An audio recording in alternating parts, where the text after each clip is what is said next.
Welcome to episode 529 of the Inspired Stewardship Podcast. This is Wendy Gentry from Baker University. I encourage you to live your life from the inside out. And one way to be inspired to do that is to listen to this, the Inspired Stewardship Podcast with my friend, Scott Mater.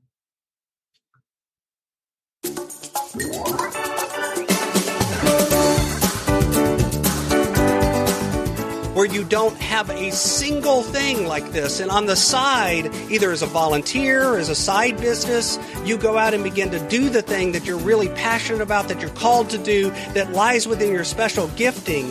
And you do that to serve others. And whether or not you get paid just becomes part of figuring out what you want to do with your business.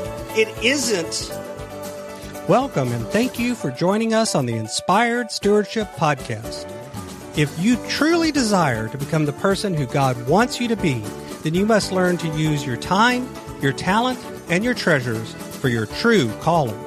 In the Inspired Stewardship Podcast, you will learn to invest in yourself, invest in others, and develop your influence so that you can impact the world.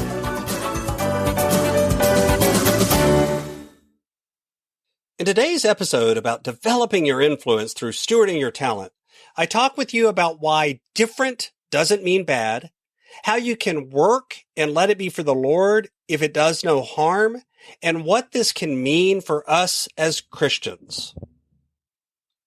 You've heard me talk about developing your talent, and one of the best ways to do that is through books. But if you're like most people today, it's hard to find the time to read. And that's why today's podcast is brought to you by Audible. Go to inspiredstewardship.com/audible to sign up, and you can get a 30-day free trial.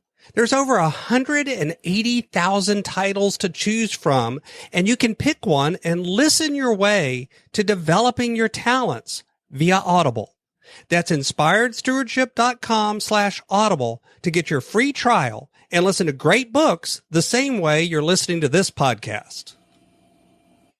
1 Corinthians chapter 12, verses 5 through 6 says, "There are different kinds of service, but the same Lord.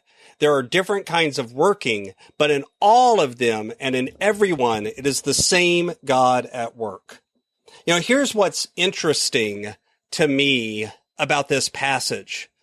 I've had several conversations in the last week or so with folks where they've come to me, and part of what we've been talking about is, what are their giftings? What is it that they're being called to do? What are the things that they are able to do that is uniquely powerful and something that they are made to do?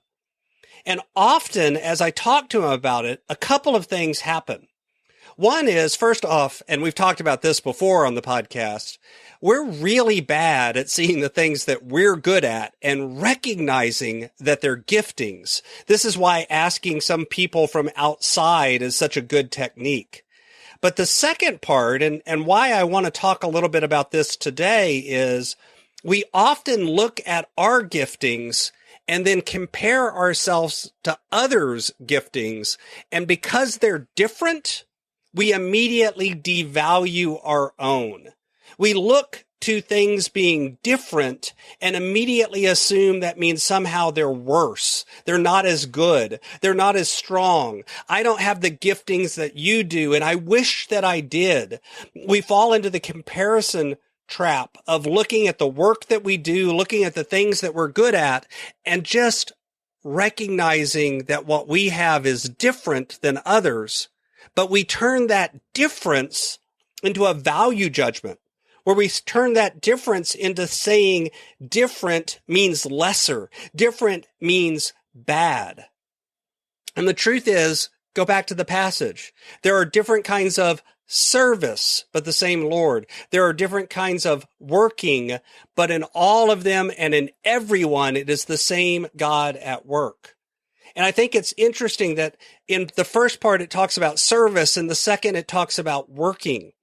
Because the truth is that the work that we do can be serving others, or the work that we can do can be serving no one but ourselves.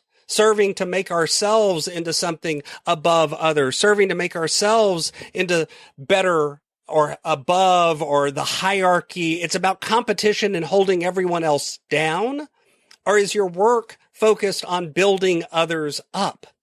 If you're truly doing work that is service oriented, and if it does no harm, it doesn't hurt others or tear them down or pull them back down, then that work can be given over to the Lord as a form of worship.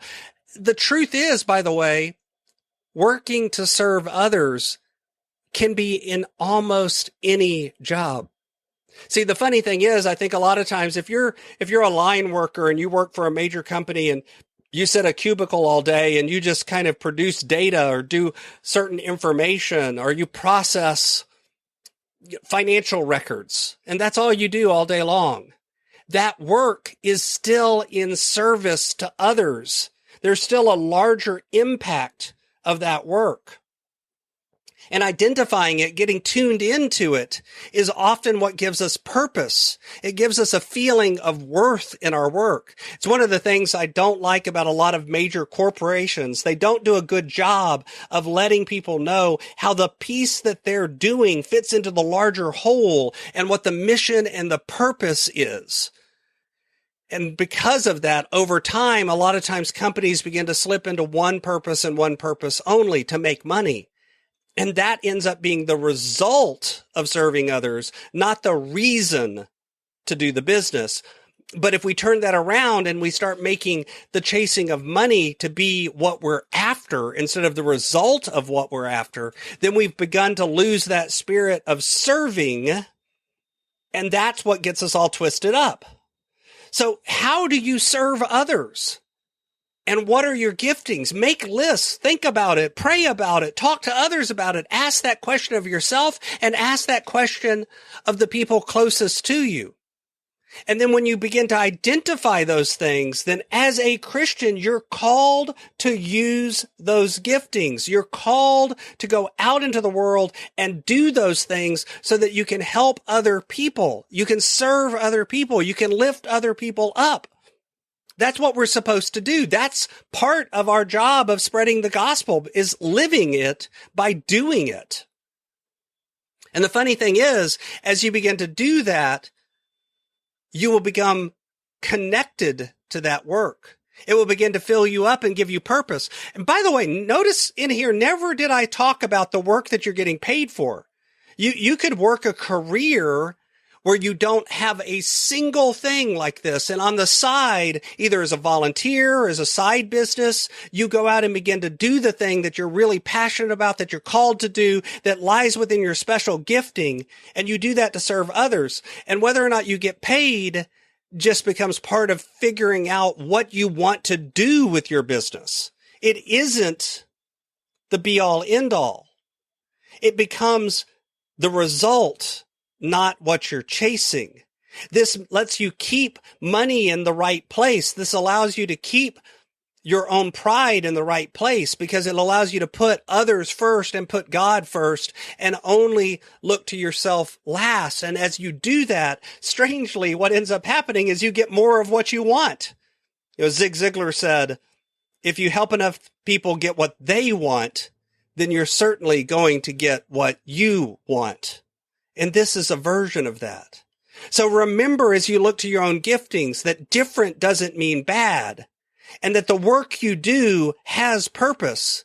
And your job is to find it and connect to that, and then do it to the best of your ability to build up the kingdom. Thanks for listening.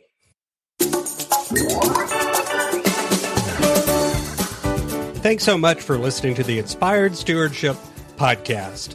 As a subscriber and listener, we challenge you to not just sit back and passively listen, but act on what you've heard and find a way to live your calling. If you like this episode on the stewardship of talent, you can go over to inspiredstewardship.com/talent and sign up for our 5-week series on the stewardship of talent. Or if you're in the U.S., you can text 44222 talent tips That's talent tips to 44222 and get those tips. Until next time, invest your time, your talent, and your treasures. Develop your influence and impact the world.